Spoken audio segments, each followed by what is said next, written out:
आणि त्याच्याबद्दल शिकत असताना आपण काल काही महत्वाची जी सत्य आहेत ते आपण अभ्यासलेले आहे. विशेष करून अ, मंडळीचा अर्थ आपण समजून घेतला. त्यानंतर मंडळीची सुरुवात त्याबद्दल पण आपण पाहिलं, की मंडळीची सुरुवात खरं तर अनेक लोक फक्त पेंटेकॉस्टच्या दिवसापासून म्हणतात. पण खऱ्या रीतीने नक्कीच स्पष्ट रीतीने तिथून आपल्याला काही शब्द पवित्र शास्त्रामध्ये मंडळीबद्दल पाहायला भेटतील. परंतु जुन्या करारापासून ती एकच कल्पना आपल्याला पाहायला भेटते, जी आपण अ, काल शिकलो थोडक्यात नाही का? कारण अ, देव त्या इस्रायल राष्ट्राकडे सुद्धा त्याच दृष्टीने पाहत आहे. तिथं सुद्धा विश्वासणारे होते. सुरुवातीपासून आपल्याला खरे विश्वासणारे पाहायला भेटतात. आणि एक मंडळी म्हणून आपल्याला तिथं स्वर्गामध्ये सुद्धा 24 वडील आपल्याला पाहायला भेटतात, बरोबर? तर मग 24 वडील सुद्धा आपल्याला त्याचीच आठवण करून देतात नाही का? सर्व विश्वासणाऱ्या लोकांबद्दल. मग मग ते यहुदी असो की मग हेलेने असो आणि सर्व लोक नाही का त्याच्या समोर आपल्याला पाहायला भेटतात. तर एवढंच नाही तर मग तिथं 5व्या अध्यायामध्ये प्रगटीकरणाच्या तिथं आपल्याला निरनिराळ्या भाषा बोलणारे आणि निरनिराळ्या वंशातून असे लोक ख्रिस्ताने विकत घेतलेले ते गीत ते सर्व जे वडील आहेत आणि ते बाकीचे जे चार प्राणी ते गाताना तिथे दिसतात आपल्याला, जे आपण काल पाहिलं होतं. आणि विशेष करून ज्यावेळेस आपण मंडळीबद्दल पाहतो, तर शेवटी आपण शिकलो होतो की मंडळीचा मुख्य कोनशिला कोण आहे? ख्रिस्त आहे. अ, परंतु आपल्याला पाहायला भेटतं की तो मुख्य कोनशिला आहे आणि प्रेषित आणि संदेश ते ह्या पायांवर मंडळी रचण्यात आलेली आहे. पुढे काय ते आपण आणखी पुढे शिकणारच आहोत. परंतु मुख्य स्रोत कोण आहे? तर ख्रिस्त आहे मंडळीचा. आणि म्हणून आपण पाहिलं होतं की मंडळी जी आहे कोणा संस्थेची, कोणा बिशपची, कोणा एखाद्या अधिकाऱ्याची ती नाहीये, तर खुद्द ख्रिस्ताची ती मंडळी आहे. आणि म्हणून मंडळीबद्दल विचार करत असताना आपण आज आणखी काही सत्य पाहणार आहोत. विशेष करून मंडळी मग ख्रिस्त स्वर्गात आहे. आणि अनेक वेळा असा हा प्रश्न उपस्थित होतो की ख्रिस्ताने आपलं अनमोल रक्त सांडलं मंडळीसाठी आणि तो पुन्हा उठलेला आहे आणि तो स्वर्गात आहे. तर मग अशा या भ्रष्ट जगामध्ये का मंडळी ख्रिस्ताने ठेवलेली आहे? त्याच्या मागचं कारण काय आहे? ख्रिस्ताने मंडळीला का आत्ताच वरती घेतलं नाही? सोबत तो घेऊन गेला नाही, मंडळीला त्याने खाली ठेवलेला आहे. कोणी काही सांगू शकतं की याबद्दल काय वाटतं तुम्हाला?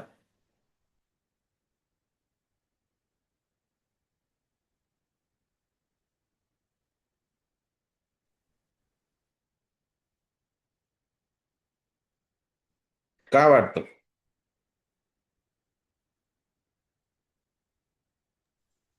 कारण मंडळी अजून अपूर्ण.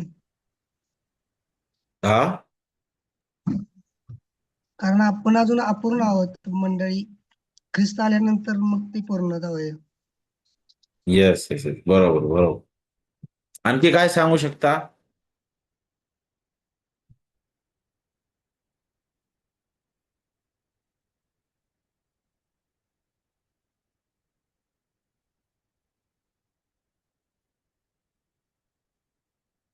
ओके. बरोबर आहे. तर मंडळीबद्दल विशेष करून शिकत असताना अ, आपल्याला शिकायला भेटतं की का बरं मंडळी या भूतलावर आहे. आता त्याच्या मागचा हेतू किंवा उद्देश जो आहे तो आपण समजून घेणं गरजेचं आहे. सगळ्यात अगोदर नवीन करारामध्ये ज्यावेळेस आपण मंडळीबद्दल पाहतो, तर मंडळी जी आहे ती एक मानवी संस्था नाहीये. अ, ती मानवी संस्था नाहीये, तर देवाने ख्रिस्तामध्ये विकत घेतलेली, आत्म्याने जिवंत केलेली आणि वचनाने घडवलेली लोकांची ती सभा आहे. मग म्हणून मंडळीमध्ये व्यवस्था, नक्कीच व्यवस्था पाहिजे, देवाने लावून दिलेली आहे. पण तिथं ती व्यवस्था देवाच्या इच्छेनुसार पाहिजे. मनुष्याच्या योजनेनुसार, मनुष्याच्या दर्जानुसार ती नाही, किंवा मनुष्याद्वारे नियुक्त अधिकारपद किंवा पदव्या या नाही, तर देवाची तत्वे, देवाने दिलेले सेवा कार्य, तिथं मानवी कौशल्य यापेक्षा आध्यात्मिक जी गुणवत्ता आहे, या सर्व गोष्टींवर आपल्याला भर पाहायला भेटतो. विशेष करून का बरं मंडळ या भूतलावर आहे, त्याचं पहिलं सगळ्यात कारण आहे ते म्हणजे काय, की त्या गौरवी राजाने दिलेली जी महान आज्ञा आहे, ती पूर्ण करण्यासाठी मंडळ या भूतलावर आहे. आणि ती आज्ञा आपल्याला माहित आहे, बरोबर. मग ते 28 मध्ये की तुम्ही जाऊन सर्व राष्ट्रांतील लोकांना शिष्य करा, त्यांना पित्याच्या, पुत्राच्या, पवित्र आत्म्याच्या नावाने बाप्तिस्मा द्या म्हटलेलं आहे. आणि जे काही मी तुम्हाला आज्ञा केली ते सर्व त्यांना पाळण्यास शिकवा म्हटलेलं आहे. तर मंडळीचा पहिला हेतू म्हणजे काय आहे, की केवळ विश्वासणारे वाढवणे नाहीये. तर इथं बारकाईने आपल्याला काही गोष्टींकडे लक्ष देणं गरजेचं आहे. आता हे वचन डायरेक्ट लोक घेतात आणि म्हणतात की नाही, शिष्य करायला लावलंय, शिष्य करायला लावलंय. आणि मग पुष्कळ वेळा आपल्याला हे ऐकायला भेटतं की अनेक लोकांना, हा हा माझा शिष्य आहे.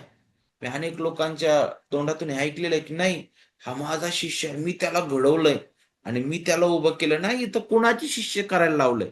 ख्रिस्ताचे, बरोबर. आता त्याच्यासाठी काय सांगितलेलं आहे? गेल्या गेल्या बाप्तिस्मामध्ये म्हटलेलं आहे का बाप्तिस्म्याने आपण शिष्य होणार आहे का? तर बिलकुल नाही. तर जाणं, सुवार्ता सांगणं,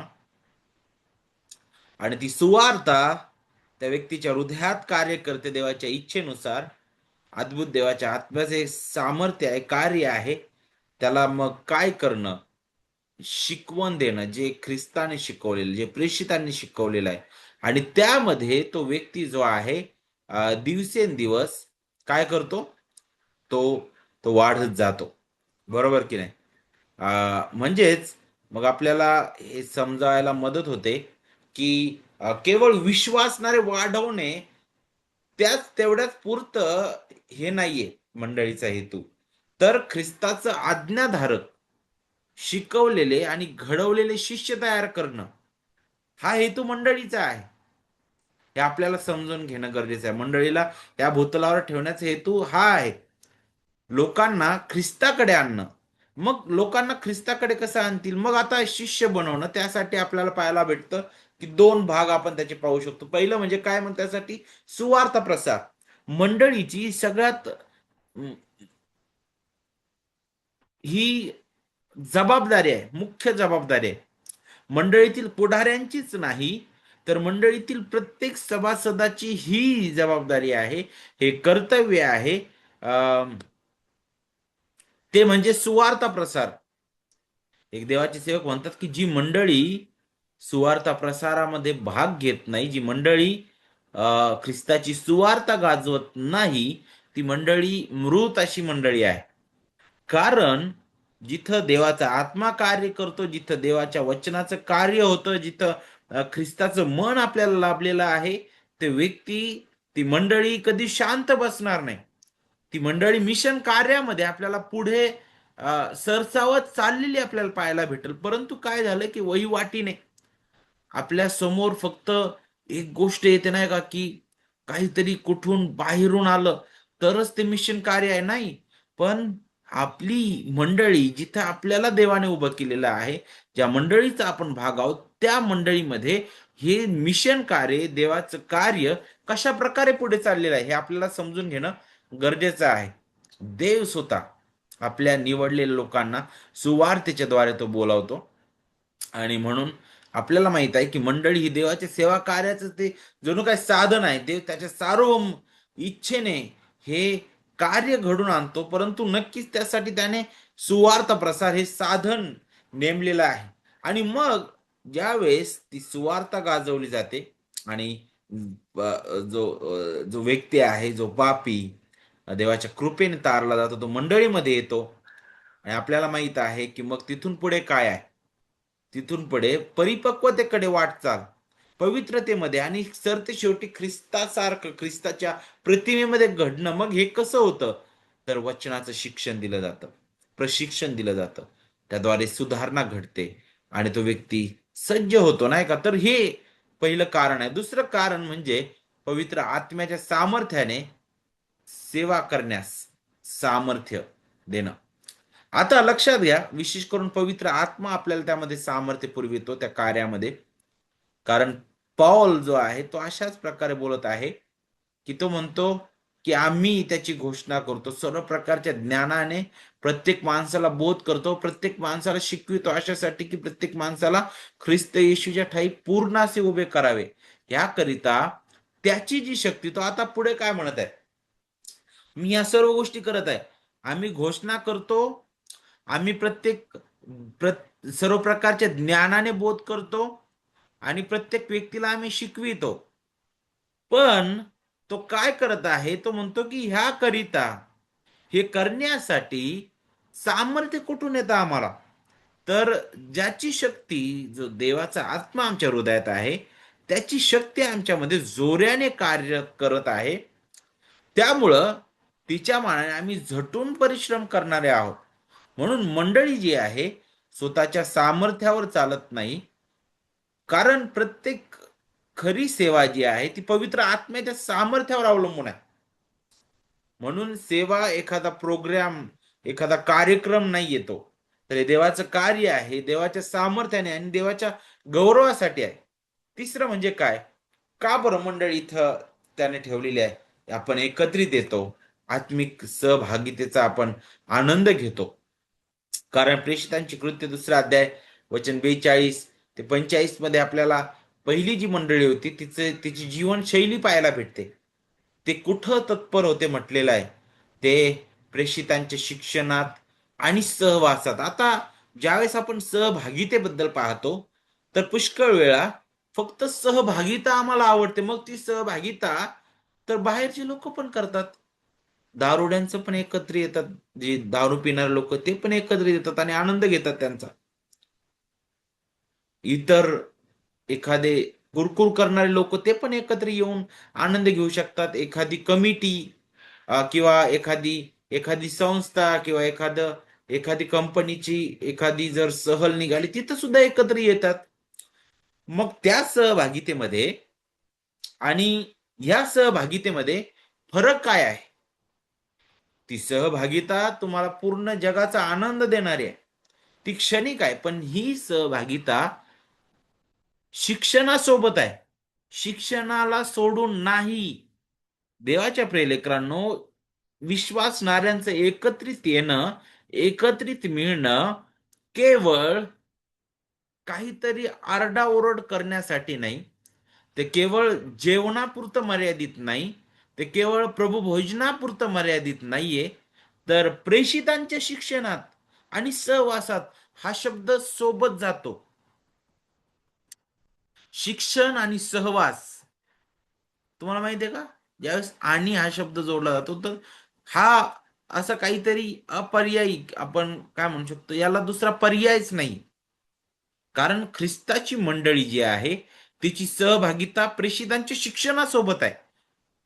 ती सहभागिता ज्यावेळेस प्रेषितांच्या शिक्षणामध्ये आहे, जे शिक्षण आपल्याला त्याच्या वचनामध्ये पाहायला भेटतं, मग त्याचाच परिणाम एक चित्ताने आपण प्रभू भोजनामध्ये सहभागी होतो, त्यामध्ये सुद्धा आपल्याला पाहायला भेटतो. आणि मग एक मनाने आपण प्रार्थनेमध्ये सुद्धा तत्पर असतो.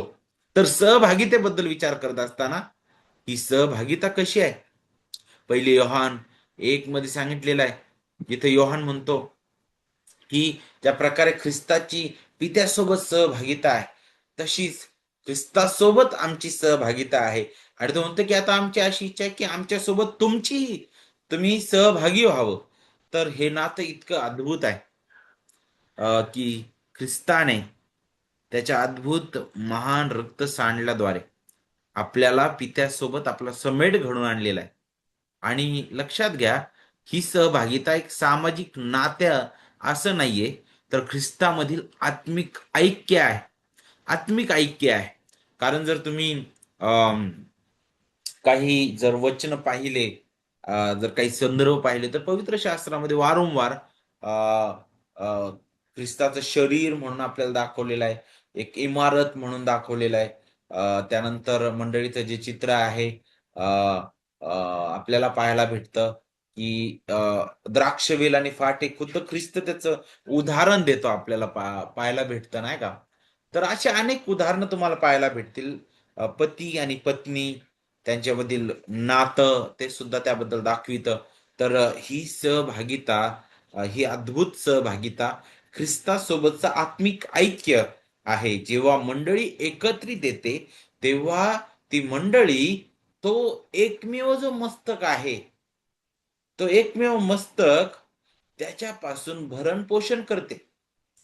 त्याच्या अधीन ते होते आणि त्याचीच उपासना आणि त्याचीच प्रार्थना ती करते. कारण मंडळीचा केंद्रबिंदू काय? देवाची उपासना करणं, प्रार्थना करणं, एकमेकांना उत्तेजन देणं. कशासाठी एकत्र येतो आपण? देवाचं वचन ऐकतो, ख्रिस्ताचं वचन आपण ऐकतो आणि आपण नेहमी त्यातून बोध घेतो. ते आपल्याला सुधारतं, नीतिशिक्षण देतं नाही का? त्यानंतर पुढचं कारण म्हणजे काय? जगामध्ये ख्रिस्ताचं कार्य चालू ठेवणं. ख्रिस्त महान राजा आहे. त्याने त्याचं कार्य सिद्धीस नेलेलं आहे. तो स्वर्गात विराजमान आहे. तो आपला मस्तक म्हणून स्वर्गात आहे आणि त्याचं शरीर या भूतलावर आहे. आणि पहा, त्या देहाकडे ख्रिस्त फारच गांभीर्याने पाहतो आणि म्हणूनच वारंवार म्हटलेलं आहे, की जो आपल्या शरीराचा घात करतो, देव त्याला सोडणार नाही, नाही का? देव त्याचा त्याचा घात करील म्हटलेलं आहे. का बरं? तर दोन्ही बाजूने आहे नाही का? एकतर प्रॅक्टिकल रीतीने, वैयक्तिक रीतीने आपल्या शरीराबद्दल सुद्धा ते बोलतं. परंतु ज्यावेळेस आपण मंडळीबद्दल विचार करतो, तर ख्रिस्ताचा देह त्याला म्हटलेला आहे. किती गांभीर्याने ख्रिस्त त्याच्याकडे पाहतो, मंडळीकडे पाहतो. आता मंडळीबद्दल बोलत असताना ख्रिस्ताने केलेली जी महायाजकीय प्रार्थना आहे, तिथं सुद्धा तो आपल्या मंडळीसाठी, लोकांसाठी तो प्रार्थना करत आहे. तो काय म्हणत आहे? मी तुझ्याकडे येत आहे आणि माझा आनंद त्यांच्या ठायी परिपूर्ण व्हावा म्हणून मी जगात ह्या गोष्टी बोलतो म्हणे. का बोलत आहे? तो जाण्या अगोदर ह्या गोष्टी बोलत आहे. तो म्हणतो की मी त्यांना तुझं वचन दिलेलं आहे. जगाने त्यांचा द्वेष केलाय. कारण जसा मी जगाचा नाही, तसे तेही जगाचे नाहीत. तू त्यांना जगातून काढून घ्यावेस अशी विनंती मी करत नाही, तर तू त्यांना वाईटापासून राखावे अशी विनंती करतो. तू त्यांना सत्यात समर्पित कर. तुझे वचन हेच सत्य आहे. जसे तू मला जगात पाठवलेस, तसे मीही त्यांना जगात पाठवले. मी तुझे नाव त्यांना कळवले आहे आणि कळवीन, यासाठी की जी प्रीती तू माझ्यावर केलीस ती त्यांच्यामध्ये असावी आणि मी त्यांच्यामध्ये असावे. किती अद्भुत हे आहे! ख्रिस्ताचं अद्भुत कार्य क्रुसावरील ते पूर्ण झालेलं आहे. त्याचं राज्य आज विस्तारलं जात आहे. कशा प्रकारे? त्याच्या मंडळीद्वारे. ख्रिस्त आज त्याच्या मंडळीद्वारे राज्य करत आहे आणि तो त्याची शासन व्यवस्था कशी चालवितो मंडळीमध्ये? तर त्याने अद्भुत रीतीने त्याचं वचन आपल्यासाठी दिलेलं आहे साधन म्हणून. त्याने त्याचा आत्मा आपल्या हृदयात दिलेला आहे. आपल्याला पाहायला भेटतं, की त्याने त्याची कृपेची साधनं दिलेली आहे. मंडळीमध्ये त्याने नेतृत्व दिलेलं आहे आणि या सर्व गोष्टी तितक्याच महत्त्वाच्या आहे. मग ख्रिस्ताची आपल्याला पाहायला भेटतं मंडळी जी आहे ती ख्रिस्ताची दृश्यमान उपस्थिती आहे. जर तुम्हाला ख्रिस्त पाहायचं आहे, तर मंडळीकडे आपण पाहू शकतो पुष्कळ वेळा, नाही का? कारण जी खरे विश्वासणाऱ्यांची सहभागिता आहे, तिथं तुम्हाला ख्रिस्त गौरविला गेलेला दिसेल. पुढे जगामध्ये नीतिमत्व आणि पवित्रतेचा प्रकाश पाडणं. इफिसकारास पत्र 2ऱ्या अध्यायामध्ये आपल्याला पाहायला भेटतं, की पौल आपल्या भूतकाळाची आठवण करतो. आपण आपल्या अपराध आणि पातकांमध्ये मृत होतो आणि अनेक गोष्टी बोलल्यानंतर तो म्हणतो, की आम्हाला आपल्याला ख्रिस्तामध्ये जिवंत केलेलं आहे. आणि मग पुढे म्हणतो तो, की हे केवळ देवाच्या कृपेने आहे. आपल्या स्वतःच्या बळाने नाही. तो म्हणतो, की आपण सत्कृत्य केली म्हणून हे झालेलं नाही. कारण आपण सत्कृत्य करावीत म्हणून ख्रिस्त येशू ठायी आपल्याला निर्माण केलेला आहे. आपण त्याची हस्तकृती आहोत, नाही का? म्हणून लक्षात घ्या, की आमच्या चांगल्या कृत्यांनी आमचं तारण होत नाही. देवाचं वचन स्पष्ट सांगतं, की केवळ विश्वासाने, केवळ कृपेने, विश्वासाने तुमचं तारण झालेलं आहे. ते तुमच्या हातून नाही, तर केवळ ते ख्रिस्ताचं दान आहे, देवाचं दान आहे. तर मग मग आपल्याला पाहायला भेटतं की सत्कृत्य किंवा चांगली कर्मे की आपल्याला तारण देत नाही, परंतु तारलेला व्यक्ती जो आहे तो सत्कर्म करतो. तर मग चांगली कर्म जे आहे ते तारणाचा स्रोत नाहीये, तर ते फळ आहे. फळ हे आपल्याला समजून घेणं गरजेचं आहे. मंडळी जी आहे त्या अंधारात प्रकाशासारखी दिसली पाहिजे, नाही का? पापाशी तडजोड न करता प्रेमाने सत्य मांडणारी अशी ती पाहिजे. अ, जर जर चुकीचं शिक्षण समोर येत आहे, ती मंडळी फक्त शांत बसून आहे, ती मंडळी ख्रिस्ताची कधीच असू शकणार नाही. जी मंडळी चुकीच्या शिक्षणाला संमती देते, जी मंडळी जे बायबल निष्ठ जे शिक्षण नाही त्याच्याशी त्याबद्दल ते तरी ऐकत राहते, ती मंडळी ख्रिस्ताची मंडळी कधीच होऊ शकणार नाही. ती मंडळी शांत बसू शकत नाही. बिरोया येथील मंडळीची आठवण करा. त्या लोकांबद्दल पवित्र शास्त्रामध्ये सांगितलेल्या प्रेषितांची कृत्य 11व्या अध्यायामध्ये मला वाटतं तिथं अशा प्रकारे सांगितलेलं आहे की ती मंडळी जी आहे ते लोक मोठ्या मनाची होती. ती नेहमी वचनातून शोध घ्यायची. त्यांनी पौलाला पण पारखलेलं आहे. आणि आपल्याला माहित आहे की अशाच प्रकारची मंडळी पहा त्या अंधारात त्या प्रकाशासारखी दिसली पाहिजे, जी पापाशी तडजोड न करता प्रेमाने सत्य मांडणारे. परंतु आज माहिती आहे का किती दुर्दशा या मंडळांमध्ये. आज समोर कितीतरी वाईट गोष्टी दिसत असल्या तरी मंडळी शांत बसून त्याचा आनंद घेताना दिसते. पुढाऱ्यांमध्ये वादविवाद, मंडळांमध्ये तटफुटी पडलेल्या आहेत. वेगवेगळ्या प्रकारे अनैतिकता, वाईट गोष्टी, जगातील शिक्षण आणि वेगवेगळ्या गोष्टी ज्या बायबलला धरून नाहीत त्या सुद्धा आता मंडळांमध्ये शिरलेल्या आहेत. पुष्कळ ठिकाणे जे शिक्षण येतं ते आनंदाने स्वीकारलं जात आहे. मग ही मंडळी अंधारात प्रकाशासारखी कशी दिसणार आहे? नाही दिसणार, कारण तीच मंडळी मुळात ख्रिस्ताची मंडळी नाही, ती तडजोड करणारी आहे. तडजोड करणाऱ्या मंडळीबद्दलचा इशारा प्रगटीकरणामध्ये आपल्याला पाहायला भेटतो. ख्रिस्त म्हणतो की तुला मी ओकून टाकलेला आहे, तुला मी नष्ट करीन. मंडळी ही ख्रिस्ताची वधू आहे आणि ती स्वतःला तयार करत आहे. कशा प्रकारे ती सजविली जात आहे, कशा प्रकारे?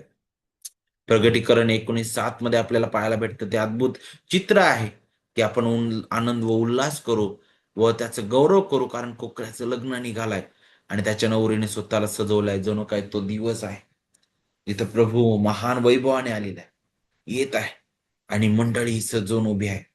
मग हे कसं आहे सजणं? मंडळी आपल्याला पाहायला भेटतं त्याच्या वचनाने सजली जात आहे. योग्य प्रशिक्षण, मंडळीवर येणारे विविध संकट, प्रसंग ते मंडळीला अजून आणि अजून काय करतात? घडवतात. अजून आणि अजून देवावर विश्वास ठेवायला शिकवितात. अजून आणि अजून ख्रिस्ताकडे पाहायला शिकवितात. ख्रिस्ताची वाट पाहायला शिकवितात. मंडळीमध्ये होणारे जे विधी ते सुद्धा आपल्याला त्याची आठवण करून देणार आहे. प्रभू भोजन विधी सुद्धा आपल्याला पाहायला भेटतं की आठवण करून देतो की त्या ख्रिस्ताने आमच्यासाठी काय केलेलं आहे. तो पुन्हा येणार आहे. पवित्रतेमध्ये चालण्यासाठी ते उत्तेजनक ठरणार ठरतं. त्यानंतर मंडळीमध्ये आपल्याला शिस्त आणि शुद्धता पाहायला भेटते. व्यवहारिक पवित्रता आपण त्याला म्हणू शकतो, नाही का? ती शिस्त पाहिजे मंडळीमध्ये, नाही का? कारण पुष्कळ ठिकाणी फुटी आहेत, पुष्कळ ठिकाणी भयंकर चुकीचे शिक्षण येत आहे. आणि रोमक्रास पत्रामध्ये आणि इतरही जर तुम्ही पत्र पाहिली पौलाची, तिथं तुम्हाला ह्याच गोष्टी सोबत पौल जो आहे या सर्व गोष्टींचेच उत्तर देताना तुम्हाला दिसतो, आपल्याला दिसतो. तिथे एकतर फुटी पडताना दिसतात. करिंथकरास पत्रामध्ये जर तुम्ही पाहिलं तर काही ठिकाणी तुम्हाला अनैतिकता पाहायला भेटल, भयानक. करिंथमध्येच आपल्याला ती अनैतिकता पाहायला भेटते. काही ठिकाणी चुकीचं शिक्षण आणि सगळीकडे ते चुकीचं शिक्षण येताना दिसतं. पण ह्या सगळ्या गोष्टींमध्ये आपल्याला पाहायला भेटतं की शिस्तीची गरज आहे मंडळीला. म्हणूनच पौल जो आहे तो ख्रिस्ताने शिकवलेला धडा तिथं देतो. कारण करिंथ मंडळीबद्दल सुद्धा पाहत असताना जर तुम्ही 5वा अध्याय पाहिला तर तिथं तुम्हाला त्या मंडळीमध्ये एक व्यक्ती जो आहे तो घाणेरडं कृत्य करताना दिसतो आणि मंडळी त्याकडे डोळे झाक करताना दिसते. का बरं? कारण मंडळी म्हणते की मी प्रीती करतो. शत्रूवर पण प्रीती करायला सांगितलेलं, आम्ही त्याच्यावर प्रीती करतो, तर मंडळीतलाच एक भाग आहे. पण देवाच्या प्रिय लेकरांनो, प्रीती त्याला म्हणत नाहीत. उलट त्याला पापामध्ये वाढवलं जातं. ही प्रीती कशी असणार आहे? परंतु एखादा व्यक्ती जर पाप करतो तर मंडळी तिथं त्याच्या विरुद्ध त्याला जाब विचारते. त्याला त्याची जाणीव करून देते. पण तसं काही होत नव्हतं. आणि म्हणून पौल पत्रामध्ये फार गंभीरपणे बोलतो. नाही का? फार गंभीरपणे तो बोलतो. तो म्हणतो की मला तुमच्याकडे कसं मी यायला पाहिजे म्हणतो, नाही का? तो अगदी क्रोधिष्ट होऊन या गोष्टी बोलतो. तो म्हणतो की त्या व्यक्तीला सैतानाच्या हवाली करा म्हटलेलं आहे. मंडळीची शिस्त आपल्याला त्याबद्दल शिकविते. ख्रिस्ताने पण मग त्या 18व्या अध्यायामध्ये त्याबद्दल सांगितलेलं आहे. एखादा भाऊ जर पापामध्ये आपलं जीवन घालवत आहे, तर काय करणं गरजेचं आहे? मंडळीचे वडील त्याच्याकडे जाऊन त्याला समजावतील. जर त्याने ऐकलं नाही, तर ते आणखी एका दोघाला घेऊन जातील. त्याने तरी ऐकलं नाही, तर त्याला मंडळी समोर आणण्यात येईल. आणि जरी त्याने ऐकलं नाही, तर मग तो आपल्याला काय झाला? परकीय, परराष्ट्रीय असं त्याला समजावं, त्याला बाहेर काढण्यात यावं. तर ही शिस्त मंडळीमध्ये आपल्याला पाहायला भेटतं. का बरं याची गरज आहे? कारण मंडळी अजून परिपूर्ण नाही. ही जी स्थानिक मंडळी जी आहे त्यामध्ये सर्वच प्रकारचे लोक तुम्हाला पाहायला भेटतील, जे आपण कालही शिकलेलं. आणि मंडळी जी आहे ख्रिस्त घडवत आहे त्याच्या प्रतिमेमध्ये. म्हणूनच वेगवेगळ्या प्रकारचे आघात मंडळीवर होतात. मंडळीच्या इतिहासामध्ये सुद्धा आपल्याला पाहायला भेटतं अनेक चुकीचे शिक्षण आलेलं आहे. चुकीच्या प्रकारच्या गोष्टीला दुजरा मंडळीने दिलेला आहे. अं, जसं काही काही ठिकाणी तर समलैंगिक विवाहाला सुद्धा मान्यता दिलेली आहे. जर तुम्ही आंतरराष्ट्रीय ठिकाणी जर तुम्ही पाहिलं तर अक्षरशः मंडळ्या ज्या आहेत त्या मंडळांमध्ये त्याला त्याला मान्यता दिलेली आहे. किती भयंकर गोष्ट आहे. देवाची रचना विपरीत करण्यात आलेली आहे. देव काय सांगत आहे ते ऐकायला तयार नाहीत. या सर्व गोष्टींमध्ये मंडळीची शिस्त तितकीच गरजेची आहे. अंतिमतः काय उद्दिष्ट आहे मंडळीचं? ते म्हणजे काय? देवाचं गौरव आहे. देवाचं गौरव आहे. प्रत्येक अंग ज्यावेळेस आपल्या परीने काम करतं, कार्य करतं, त्यावेळी सर ते शेवटी देवाचं गौरव होतं. ह्या जगात आणि आणि अगदी येणाऱ्या युगामध्ये देवाचं गौरव प्रगट करणं हे आपल्याला त्या मंडळीच्या कार्यामध्ये पाहायला भेटतं.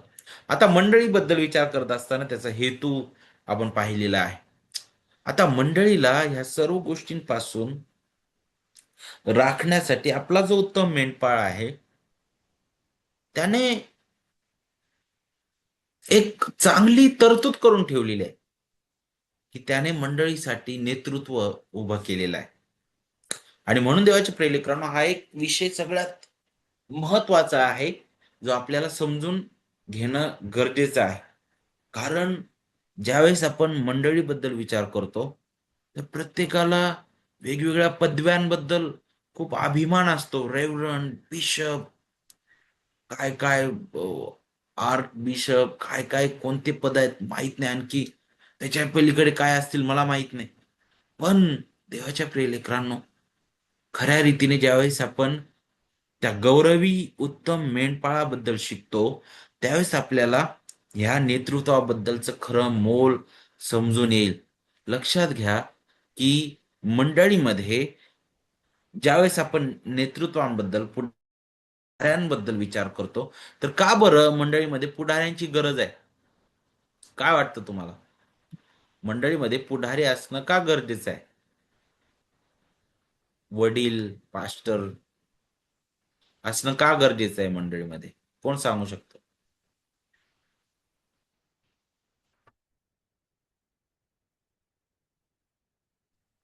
मंडळीची आत्मिक वाढ त्यांच्याद्वारे व्हावी, त्यांनी करावी म्हणजे आणि शिस्तीमध्ये मंडळी राहावी, त्याच्यासाठी त्यांची आवश्यकता आहे असं मला वाटतं. हे शिस्तीमध्ये राहावे. आणखी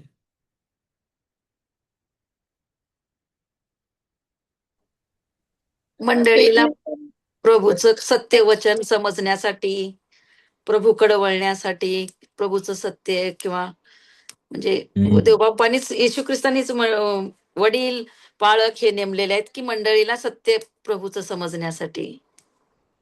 बरोबर बरोबर. आणखी कोण काय सांगू शकतं?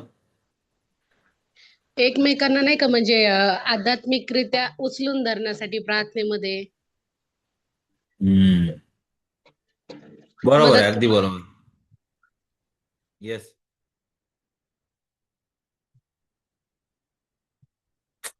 तर ज्यावेळेस आपण नेतृत्वाबद्दल पाहतो, तर सगळ्यात अगोदर आपल्याला काही महत्वाच्या ज्या गोष्टी आहेत ते समजून घेणं गरजेचं आहे.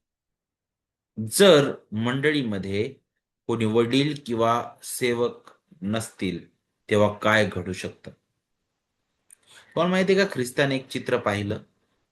चित्र पाहिलं म्हणजे त्याच्या समोर एक गोष्टी पाहायला भेटते, की तो एका ठिकाणी आहे आणि तिथं लोक समुदाय त्याच्याकडे येताना त्याने पाहिलेलं आहे आणि त्याकडे पाहून त्याला काय झालं? कळवळा आला म्हटलेलं आहे. कारण मेंढपाळ नसलेल्या मेंढरांसारखे ते गांजलेले आणि पांगलेले होते. तुम्हाला समजते का, मंडळीमध्ये नेतृत्व का महत्वाचं आहे? कारण जितकं मेंढरांसाठी मेंढपाळ महत्वाचा आहे. जर मेंढपाळ नसेल तर ती मेंढरं कधीच कळपात राहू शकत नाही. त्या मेंढरांवर कुणी झडप घालू शकतं. ते मेंढरं कुठेही पडू शकतात, कुठेही नष्ट होऊ शकतात. म्हणून जितकी गरज मेंढपाळाची आहे मेंढरांना, तशाच प्रकारे मंडळीचा आहे. जर मंडळीमध्ये योग्य पुढारी नसतील, योग्य जर नेतृत्व नसेल, तर मंडळीमध्ये गोंधळ, खोटं शिक्षण आणि दुफळी निर्माण होईल. मंडळीच्या इतिहासामध्ये ह्या सर्व गोष्टी घडलेल्या आहेत आणि घडत आलेल्या आहेत. त्याचं कारण काय आहे? कारण योग्य नेतृत्व नाही. आज अनेक ठिकाणी आमच्या समोर सुद्धा आम्ही लहान असताना काही मंडळ्या पाहिलेल्या आहेत. पूर्ण चर्च भरून जायचं, पण पुढारी योग्य प्रशिक्षित नसल्यामुळं आज ते चर्च बिल्डिंग किंवा ते लोक तिथं मंडळ्या आपल्याला अस्तित्वात राहिलेल्या दिसत नाहीत. ही दुर्दैवी अवस्था आहे. तर नेतृत्व जे आहे ते ख्रिस्ताकडून आहे, बरोबर. आता ज्यावेळेस नेतृत्वाबद्दल पाहतो, तर सगळ्यात अगोदर मंडळीच्या नेतृत्वाचा उगम आपण ज्यावेळेस समजून घेऊ, अ, त्यावेळेस आपल्याला पुढाऱ्यांचं मोल कळून येईल. ओके. तर त्याचा उगम कुठून आहे? पुन्हा एक आपल्याला ख्रिस्ताकडे जायला पाहिजे, कारण मंडळी कुणाची आहे? ख्रिस्ताची आहे. मग सर्वोच्च अधिकारी कोण आहे मंडळीचा? ख्रिस्त आहे. रचनाकार कोण आहे? ख्रिस्त म्हटला की मी माझी मंडळी रचीन. ख्रिस्त मंडळीचा मस्तक आहे आणि कलसे 1:18 मध्ये सांगितलेलं आहे की तोच मस्तक आहे. आणि आणि तोच आपल्याला पाहायला भेटतं की सर्वांमध्ये त्याला प्राधान्य मिळालेलं आहे. आणि ज्यावेळेस आपण अ, अ, त्या ख्रिस्ताबद्दल पाहतो, तर मग ख्रिस्तानंतर जर तिथं आपण कोणी पाहिलं, तर तिथं प्रेषित आणि संदेश ते आपल्याला पाहायला भेटतात. कारण ख्रिस्त हा मस्तक आहे. जे देवाचे सेवक आहेत ते अशा प्रकारे म्हणतात की जर ख्रिस्त हा मस्तक मान्य नसेल, तर मंडळीचं कोणतेही नेतृत्व ग्राह्य राहत नाही. लक्षात घ्या. त्यानंतर प्रेषित आणि संदेश ते हा पाया आपल्याला पाहायला भेटतो. स्रोत ख्रिस्त आहे, पाया प्रेषित आणि संदेश ते. आता ज्यावेळेस आपण याबद्दल बारकाईने शिकतो, तर आपल्याला इथं हे शिकायला भेटतं की प्रारंभिक मंडळीमध्ये ख्रिस्ताने प्रेषितांना आणि संदेश त्यांना नियुक्त केलेला आहे, जे मंडळीच्या शिक्षणाचा आणि सुव्यवस्थेचा पाया होते. मंडळी जी आहे, जे संदेश त्यांनी गाजवलं आणि जे संदेश त्यांनी लिहिलं, जे प्रेषितांनी गाजवलं आणि जे प्रेषितांनी लिहिलेलं आहे, त्या वचनावर उभारलेले आहे. आणि ते वचन कुणाचं आहे? तर सरते शेवटी ख्रिस्ताचं ते वचन आहे. हे आपल्याला समजून घेणं गरजेचं आहे.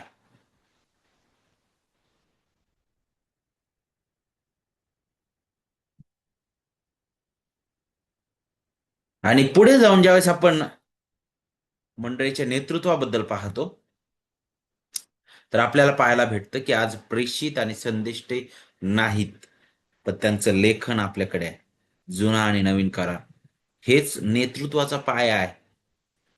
हाच नेतृत्वाचा पाया आहे मंडळीच्या. मग आता ज्यावेळेस आपण मंडळीच्या नेतृत्वाबद्दल पाहतो, तर पवित्र शास्त्रामध्ये प्रेषितांनंतर प्रेषितांनी केवळ दोनच असे पद आहेत किंवा दोनच काय म्हणू शकतो आपण, हा दोन प्रकारचे जे नेते आहेत त्यांना नेमलेलं आहे. त्यामध्ये पहिलं म्हणजे काय, वडील. आणि आपल्याला माहित आहे की त्यांना मुख्य जबाबदारी मंडळीची दिलेली आहे. वडील ज्याला ओव्हरसियर्स म्हटलेला आहे, म्हणजे देखरेख करणारा, जो जो जो ज्याला पाळक किंवा पाळक सुद्धा आपण म्हणतो, पालक म्हटलेला, मेंढपाळ म्हटलेला आहे, जे शिकवितात, पालन पोषण करणारे आहेत. तर नक्कीच जसं प्रेषितांची कृत्य 14 अध्याय वचन 23 मध्ये आपल्याला पाहायला भेटतं की तिथं अगोदरच सांगण्यात आलं की त्यांनी त्यांच्यासाठी प्रत्येक मंडळीत वडील निवडले म्हटलेलं आहे, पौल आणि बर्नबा त्यांनी. आणि विशेष करून त्याच्या अगोदर आपल्याला पाहायला भेटतं की ह्या सर्व गोष्टी जे आहेत त्याचं मोल आहे. त्यानंतर सेवक. आता सेवक जे आहेत मंडळीची, डिकन्स आपण म्हणतो, त्यांची जबाबदारी काय, की सेवा करणं, गरिबांची मदत करणं, व्यवहारिक व्यवस्था पाहणं. फिलिppe 1 आणि वचन 1 मध्ये आपल्याला त्याचबद्दल शिकायला भेटतं. इथं पौल या दोन्हींबद्दल बोलतो. अध्यक्ष आणि सेवक अशा प्रकारे शब्द तिथं उच्चारलेले आहेत. आणि यांच्याबरोबर ख्रिस्त येशूच्या ठायी असणारे सर्व पवित्र जनांना. ओके. तर मग देवाचे सेवक जे आहेत ते अशा प्रकारे म्हणतात की हे पुढारी ख्रिस्ताच्या देखरेखीचे साधन आहे, ज्यातून तो आपल्या कळपाचं काय करतो, रक्षण करतो. जसा आता सीसीटीव्ही कॅमेरा नाही का, आपण कुठेही असलो बाहेर, तरी जर आपण आपल्या कामाच्या ठिकाणी जर तो लावलेला आहे, तर आपण पूर्णपणे त्यातून आपल्याला समजतं, आपल्या मोबाईलमध्ये सुद्धा तिकडे काय चालू आहे, सर्व चित्र आपल्या समोर असतं जणू काय. आणि तिथं तो कॅमेरा जो आहे तो सर्व गोष्टींकडे लक्ष ठेवतो आणि सर्व गोष्टींकडे ते लक्ष असतं जे आपल्यासाठी समाधानकारक असतं, नाही का. तशाच प्रकारे ख्रिस्ताबाबतीत आपल्याला पाहायला भेटतं की तो ख्रिस्त जो आहे तो या साधनांद्वारे तो काय करत आहे, त्याच्या कळपाचं रक्षण करतो. आता ज्यावेळेस मंडळीच्या नेतृत्वाबद्दल आपण पाहतो, तर मंडळीतील नेतृत्व जे आहे ही ख्रिस्ताची देणगी आहे. इफिस 4:11 आणि 12 मध्ये आपल्याला पाहायला भेटतं. कोणी नेमलेलं आहे, त्यानेच. कोणी प्रेषित, कोणी संदेष्टे, कोणी सुवार्थी, कोणी पाळक व शिक्षक म्हटलेलं आहे, यासाठी की पवित्र जनांना सेवेच्या कार्याकरिता व ख्रिस्ताच्या शरीराची रचना पूर्णतेस नेण्याकरिता सिद्ध करावे. मग आता हा जर चार्ट आपण पाहिला तर आपल्याला थोडक्यात नेतृत्वाबद्दल कळून येईल. ख्रिस्त हा सर्वोच्च महान सर्वाधिकारी आहे मंडळीचा. त्याच्या अधीन त्याचा पाया म्हणून आपल्याला पाहायला भेटतो प्रेषितांद्वारे मंडळीचा पाया घालण्यात आलेला आहे. आणि पहा, सगळ्यांच्या अधीन मग आपल्याला सरतेशेवटी वडील आणि सेवक पाहायला भेटतात, जे ख्रिस्ताच्या अधीन आहे, जे प्रेषितांच्या शिक्षणावर आधारलेले आहेत. आणि त्या प्रेषितांच्या शिक्षणाद्वारे ते मंडळीचं पालन पोषण करतात. मग खरे नेते किंवा पुढारी जे आहेत त्याबद्दल विचार करत असताना ते केवळ लोकांनी निवडलेले नाहीत, नाही का, की पुष्कळ ठिकाणी मतदान केलं जातं, नाही का. नक्कीच ह्या वेगवेगळ्या प्रकारे पुढारी नेमण्यात येतात मंडळांमध्ये, पण सरतेशेवटी खऱ्या रीतीने जे खरे कृपादान त्याबद्दल मंडळीमध्ये आहे त्या लोकांना, तर काहीच लोकांना आपल्याला पाहायला भेटतं की पुढे जाऊन वचनाची घोषणा करणं, पवित्र शास्त्राचे योग्य रीतीने उलगडा करून सांगणं, हे त्यानंतर एकमेकांना बोध करणं, मंडळीची काळजी घेणं, मंडळीसाठी झुरणं, नाही का, ह्या सर्व गोष्टींमध्ये रस असतो आणि हे देवाकडून आहे.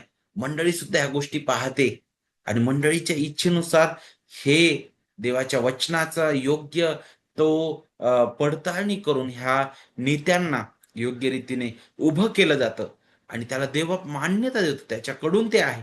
परंतु निव्वळ नाही मला याची पर्सनॅलिटी, याची मला व्यक्तिमत्व आवडतं आणि हा चांगला बोलतो नाही का, आणि याच्याकडे चांगलं ज्ञान आहे किंवा ही जागा त्याची आहे आणि त्याच्या जागेमध्ये हे चर्च उभारलेलं आहे, मग आता त्यालाच आपण पुढारी करून टाकू नाही का, तर हे भयंकर गोष्ट आहे.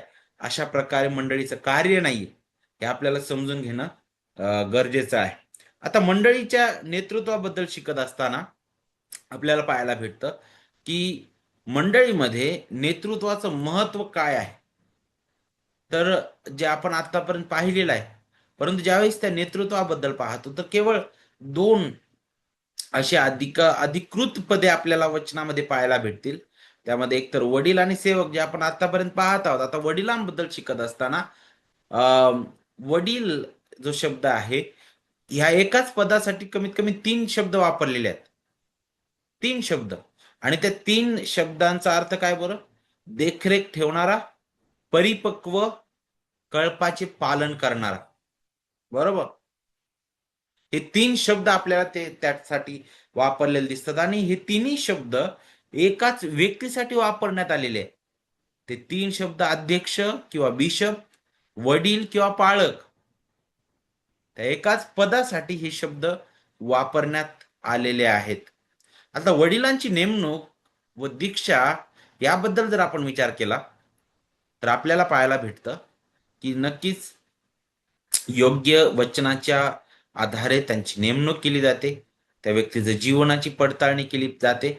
आता आज दीक्षा झाली का पुष्कळ वेळा विचार केला जातो, दीक्षा काय आहे? पण देवाच्या प्रिय लेकरांनो, खऱ्या रीतीने जर आपण पाहिलं तर देवाच्या पाचारणाची सार्वजनिक मान्यता आपण म्हणतो, खऱ्या रीतीने आपल्याला पाहायला भेटतं. त्या दीक्षेने किंवा काहीतरी त्या व्यक्तीच्या डोक्यावर हात ठेवल्याने ते कृपादान मिळत नाही किंवा त्याद्वारे तुम्ही नियुक्त झाला असं नाहीये.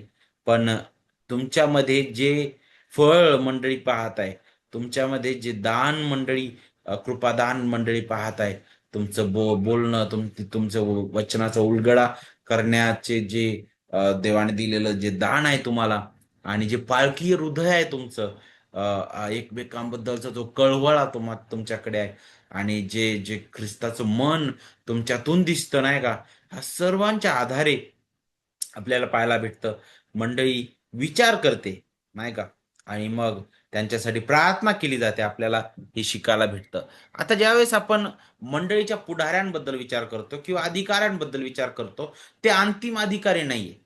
कोणताच पास्टर मंडळीचा राजा नाहीये, कोणता बिशप मंडळीचा राजा नाही, कोणताच पुढारी मंडळीचा राजा नाहीये.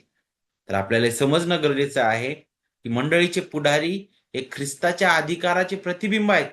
ख्रिस्त हा महान मेंढपाळ आहे, त्या त्या कळपाचा, आणि त्या कळपावर त्याने छोटे मेंढपाळ म्हणून वडील आणि सेवक त्यांना नेमलेला आहे.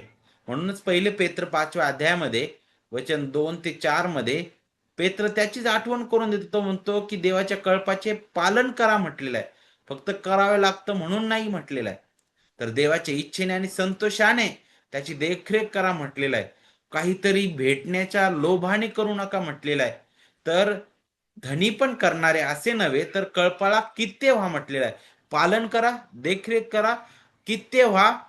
आणि आपल्याला पाहायला भेटतं की ह्या सर्व गोष्टींबद्दल विचार करत असताना देव, तो ख्रिस्त जो मुख्य मेंढपाळ आहे, बघा इथं तो मुख्य मेंढपाळ म्हटलेला आहे, तो मुख्य मेंढपाळ ज्यावेळेस प्रगट होईल तेव्हा तो तुम्हाला त्याचं प्रतिफळ देणार आहे.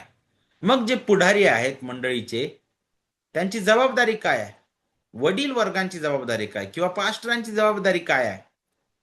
तर शिकवण देणं आणि रक्षण करणं. प्रेषितांची कृत्य 20वा अध्याय वचन 28 मध्ये आपल्याला पाहायला भेटतं की तुम्ही स्वतःकडे व ज्या कळपात पवित्र आत्म्याने तुम्हाला अध्यक्ष करून ठेवले. इफिस येथील वडील वर्गांना पाऊल बोलत आहे की अध्यक्ष करून ठेवले, त्या सर्वांकडे लक्ष द्या ह्यासाठी की देवाची जी मंडळी त्याने आपल्या रक्ताने स्वतःकरिता मिळवली तिचे पालन पोषण तुम्ही करावे. खरा मेंढपाळ मेंढरांवर लक्ष ठेवतो आणि त्यांच्यासाठी स्वतःचा जीव पणाला लावतो. म्हणून खोटे शिक्षक, चुकीचे सिद्धांत, पापाचे धोके यापासून कळपाचं रक्षण करण्याचं काम वडील वर्गांचं आहे, नेत्यांचं आहे, पुढाऱ्यांचं आहे, मंडळीच्या. बरोबर की नाही? मंडळीचं नेतृत्व काय करतं? मंडळीला आध्यात्मिक परिपक्वतेकडे घेऊन जाणार आहे. मंडळीमध्ये पुढारी जे आहेत ते लोकांना विश्वासामध्ये, वचनामध्ये आणि पवित्र जीवनामध्ये वाढवतात. इफिस 4:11 आणि 12 मध्ये काय त्यानेच हे नेमलेले आहेत. कशासाठी? यासाठी की पवित्र जनांना सेवेच्या कार्यासाठी आणि ख्रिस्ताची रचना पूर्ण करण्यासाठी, पूर्णतेस नेण्याकरिता सिद्ध करण्यासाठी. नेतृत्व जे आहे मंडळीमध्ये सुव्यवस्था ठेवते. सुव्यवस्था नसलेली मंडळी गोंधळ आणि विभाजनाकडे घेऊन जाणारे आहे. आज का मंडळीमध्ये फूट पडत आहे? आज का मंडळीमध्ये व्यवस्था नाही? आज का मंडळीमध्ये वेगवेगळ्या प्रकारचं शिक्षण येत आहे? त्याचं मुख्य कारण हे आहे की मंडळीमध्ये योग्य नेतृत्व नाही. देव हा सुव्यवस्थेचा देव आहे, म्हणून नेतृत्व आवश्यक आहे आणि मंडळी सुद्धा त्या नेतृत्वाच्या अधीन व्हायला तयार नाही. 1 कोरिंथ 14 आणि 40 मध्ये आपल्याला पाहायला भेटतं की सर्व काही शिस्तवार आणि व्यवस्थितपणे होऊ द्या म्हटलेलं आहे. सुव्यवस्थेबद्दल आपल्याला पाहायला भेटतं. मग त्यामध्ये उपासनेमधील सुद्धा सुव्यवस्था पाहायला भेटते. मेंढपाळाविना मेंढरं गोंधळून जातात, तेथील लांडग्यांना संधी मिळते नाही का? तशा प्रकारे ही अवस्था आहे. नेतृत्व जे आहे मंडळीला सेवा कार्यात सहभागी करतं. नेते केवळ पुढारी जे आहेत ते केवळ स्वतः सेवा करत नाहीत, तर मंडळीतील प्रत्येक सदस्याला ख्रिस्ताने दिलेल्या ज्या देणग्यांप्रमाणे कार्य करण्यास प्रोत्साहित करतात. 2 तिमोथी 2:2 मध्ये पहा, ज्या गोष्टी तू पुष्कळ साक्षीदारांसमक्ष माझ्यापासून ऐकल्या त्या इतरांना शिकवण्यास योग्य अशा विश्वासू माणसांना सोपवून दे म्हटलेलं आहे. आणि जिवंत अशा बायबल चर्चचं हेच ध्येय आहे, शिष्य घडवणं आणि सेवेसाठी सज्ज करणं. म्हणूनच विविध ठिकाणी जाऊन आम्ही कॉन्फरन्स घेतो. विविध ठिकाणी जाऊन जे पुढारी आहेत त्यांना घडवण्याचा प्रयत्न केला जात आहे या मंडळीद्वारे. या सर्वांमागचा उद्देश काय माहितीये का? हाच आहे उद्देश की योग्य रीतीने नेतृत्व उभं राहावं मंडळीमध्ये, खरे नेते उभे राहावे. आता ज्यावेळेस आपण मंडळीच्या पुढाऱ्यांबद्दल विचार करतो तर मंडळीमध्ये विशेष करून किती प्रकारचे पद आहेत तर तिथं आपल्याला पाहायला भेटतं. सगळ्यात मुख्य अधिकारी कोण आहे? ख्रिस्त आहे, तो मस्तक आहे. त्यानंतर इथं आपल्याला पाहायला भेटतं वडील वर्ग, जे देखरेख करणारे, रक्षण करणारे, मार्गदर्शन करणारे. मग सेवक आपल्याला पाहायला भेटतात, जे जे गरीब लोकांची जे व्यवस्था लावतात, जे काळजी घेतात. प्रेषितांची कृत्यमध्ये आपल्याला त्याच्याबद्दल पाहायला भेटतं नाही का, की जिथं सेवक वर्गांची नेमणूक केली प्रेषितांनी. का बरं? कारण ज्या विद्वांची उपेक्षा होत होती ती होऊ नये आणि त्यांनी त्या सर्व गोष्टींकडे लक्ष द्यावं. तर डिकन्स जे आहेत ते तशा प्रकारे कार्य करताना आपल्याला दिसतात. त्यानंतर सुवार्थी किंवा शिक्षक आपल्याला पाहायला भेटतात, जे धैर्याने पूर्णपणे सुवार्थेचं कार्य करतात नाही का. सुवार्ता प्रसार करण्यामध्ये त्यांचं कार्य आपल्याला पाहायला भेटतं. पालकीय नेतृत्व आपल्याला पाहायला भेटतं. हा एक वडिलांचाच भाग आहे, जिथं आपल्याला पाहायला भेटतं की मेंढरांना योग्य तो चारा देणं, योग्य शिक्षण देणं, आत्मिक योग्य मार्गदर्शन करणं. आता ज्यावेळेस आपण वडील आणि सेवक या पदांबद्दल पाहतो तर त्यांची पात्रता काय आहे? सगळ्यात अगोदर वडिलांबद्दल विचार करत असताना त्यांना आपण इंग्लिशमध्ये माहिती आहे का एल्डर्स म्हटलेलं. आता तर वडील म्हणजे मुळात काय बरं? प्रौढ व्यक्ती. मग तो वयाने पण असू शकतो प्रौढ, पण इथं नेहमीच वयस्कर व्यक्तीच असायला पाहिजे असं नाही. कारण असे काही आहेत तरुण सुद्धा की देवाने त्यांना अद्भुत रीतीने ते प्रौढ ते ते चांगले वचनामध्ये पक्व आपल्याला पाहायला भेटतील आणि सर्व गोष्टींमध्ये ते अगदी प्रौढ व्यक्तीसारखे आपल्याला पाहायला भेटतील, नाही का? तर मग ते तरुण सुद्धा कधी मंडळीमध्ये वडील होऊ शकतो, नाही का? तर आणखी दुसरा जो शब्द आहे त्याच्या संबंधित तो म्हणजे काय बरं? एपिस्कोपॉस म्हणजे काय?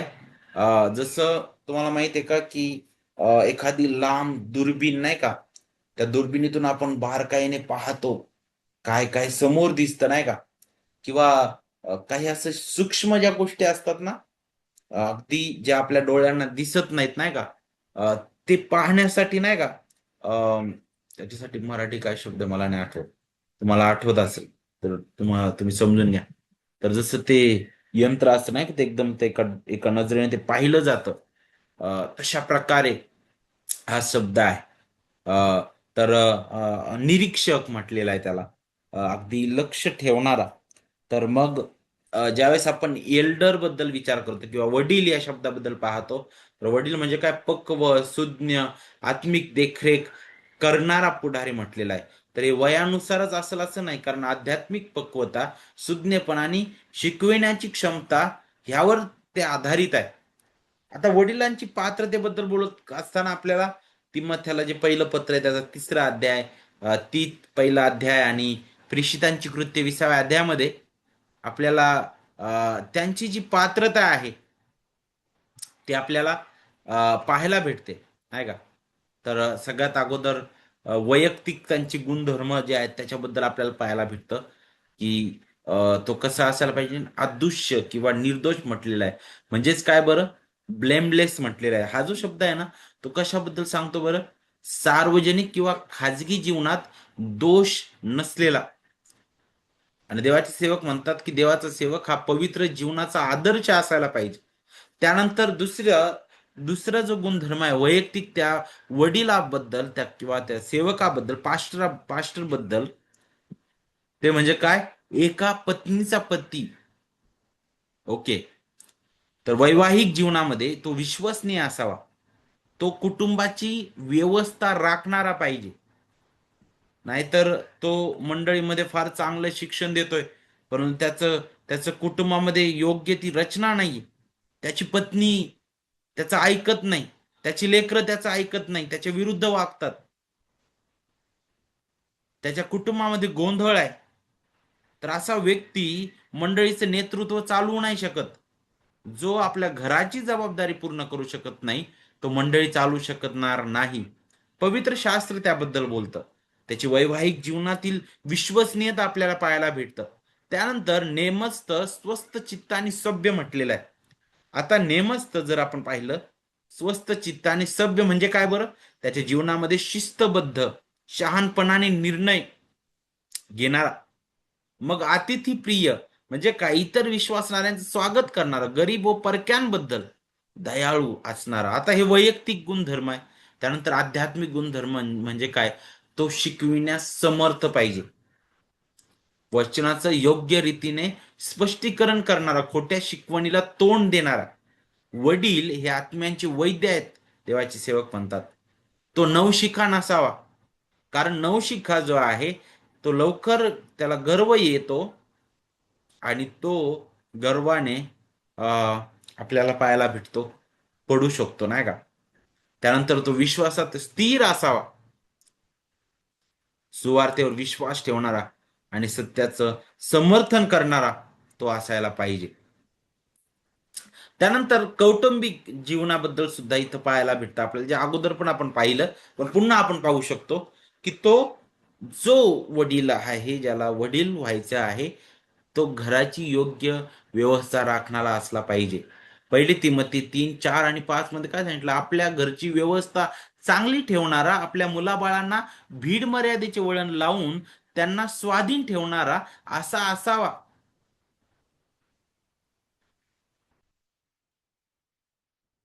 किती मोठी ही जबाबदारी आहे. जर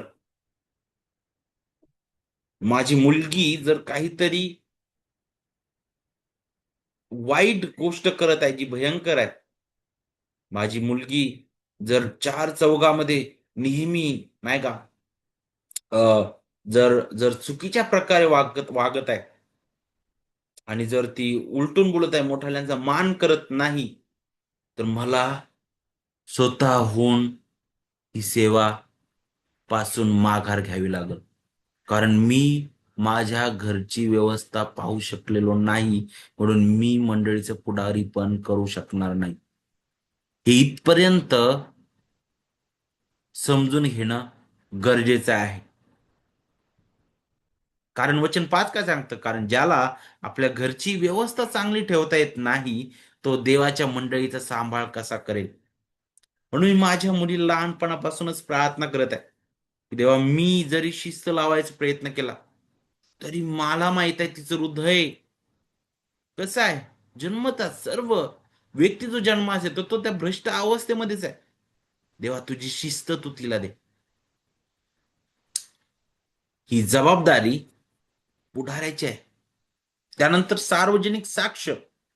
आता लोकांमध्ये आपण वैयक्तिक पाहिलं साक्ष, आत्मिक, त्याच्या जीवनाबद्दल, कौटुंबिक जीवनाबद्दल, आणि विशेष करून आता सार्वजनिक साक्ष म्हणजे काय, की तो बाहेरील लोकांमध्ये सुद्धा सन्मानित असावा. नाहीतर मग बाहेर, अरे तो लय व्यक्ती वाईट आहे, तो अरे तो किती घाण बोलतो, अरे किती तो वाईट आहे बघा, त्याला आम्ही इथं असं असं पाहिलं आणि तो किती उलटून बोलतो, अरे तो किती बाहेर आल्यानंतर कशा प्रकारे तो वागतो, अरे किती तो वाईट व्यक्ती आहे, नाही का? असं होऊ नये, असं होऊ नये. इथपर्यंत आपण विचार करणं गरजेचं आहे. वडील वर्गांची पात्रतेबद्दल विचार करत असताना ह्या सर्व गोष्टी ज्या आहेत त्या पडताळणं गरजेचं आहे. त्यानंतर सेवकांबद्दल सुद्धा आपण शिकतो. आता सेवकांबद्दल विचार करत असताना सेवक, त्यासाठी जो शब्द वापरलेला आहे त्याचा अर्थ काय होतो? मदतनीस किंवा व्यवहार सांभाळणारा. आणि त्याचं कार्य काय बरं? व्यवस्था आर्थिक व्यवस्था कारभार पाहणं, वडिलांच्या देखरेखीखाली सेवा करणं, आवश्यक असल्यास आध्यात्मिक मदत कार्य करणं, हे वडिलांची जबाबदारी आहे. सॉरी, डिकन्स, सेवक जे आहे त्यांची कार्य आहे. त्याचं गुणधर्म काय? तो सुद्धा सन्माननीय पाहिजे, आदरणीय व प्रामाणिक जीवन जगणारा तो पाहिजे. 1 तिमोथी 3:8. त्यानंतर तो दुटप्पी नसला पाहिजे, खोटेपणा शिवाय बोलणारा तो असायला पाहिजे, सरळ वृत्ती असणारा, कपटी तो नसावा, नाही का? एकीकडे तो फक्त दर्जा पाहून वागणारा नसावा. अरे तो हा जरा त्याला मुख्य स्थान आहे ना मंडळीमध्ये, मग त्याच्याशी जरा मी वेगळ्या प्रकारे वागतो, दुसऱ्याशी जरा मी वेगळ्या प्रकारे वागतो, तिसऱ्याशी मी त्याला जरा वेगळ्या प्रकारे वागतो, अशा प्रकारचा तो नसावा. त्यानंतर दारू व लोभ नसणारा म्हटलेला आहे. प्रामाणिक तो असायला पाहिजे, संयमी असायला पाहिजे तो जीवनामध्ये. त्याचा आध्यात्मिक गुणधर्म काय?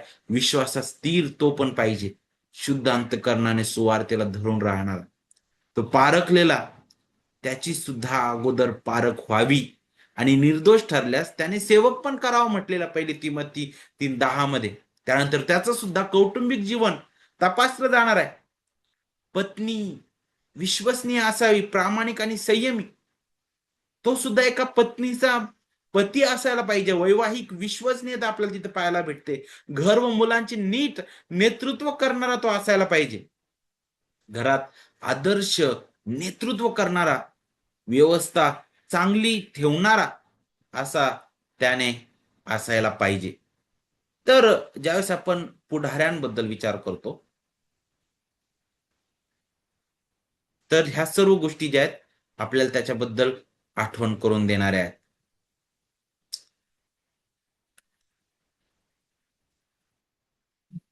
किती जोखमीची जबाबदारी आहे.